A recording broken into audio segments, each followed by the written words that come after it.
ஹாய்ங்க. Good morning. இன்றைக்கி வந்து செல்லக்குட்டிக்கு என்ன ஸ்நாக்ஸ் பாக்ஸ்னால் வீட்டும் ராகியும் வச்சு ஒரு கொழுக்கட்டை மாதிரி பண்ணி கொடுக்கலாம் அப்படின்னு சொல்லிட்டு ஃபஸ்ட்டு வந்து ஒரு சின்ன கப் அளவுக்கு மாவு எடுத்து நல்லா ரோஸ்ட் பண்ணிக்கிட்டேன். அதுக்கப்புறம் அதுக்கு முன்னாடியே வந்து தண்ணி நல்லா கொதிக்க வச்சு எடுத்து வச்சுட்டேன். ஸோ நல்லா அடிகனமான பாத்திரத்தில் வந்து வறுத்துக்கோங்க. நான் போட்ட உடனே எனக்கு வந்து லைட்டாக கலர் சேஞ்ச் ஆக ஆரம்பிச்சிருச்சு. ஸோ நல்லா வந்து கோதுமை மாவை நல்லா வறுத்துட்டு அதுக்கப்புறம் ராகி மாவும் அதே அளவு வந்து அதே கப்பில் எவ்வளோ எடுக்கிறீங்களோ அதே அளவு எடுத்துக்கோங்க. நான் ரெண்டுமே ரொம்ப ஃபுல்லாக இல்லை, முக்கால் கப்பு. இதுவே வந்து நிறைய கொழுக்கட்டை வரும்.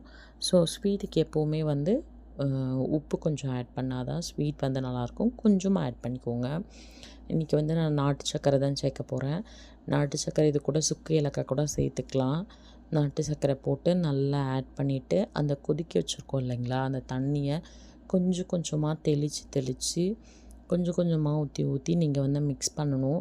நம்ம நல்லா கொழுக்கட்டை கொழுக்கட்டை பதத்துக்கு வந்த உடனே கொஞ்சமாக நெய்யோ பட்டரோ எடுத்து கையில் அப்ளை பண்ணிவிட்டு இட்லி பாத்திரத்தை வச்சு ஒரு 10 மினிட்ஸ்க்குள்ளே வந்து குக் பண்ணி எடுத்துக்கலாம்.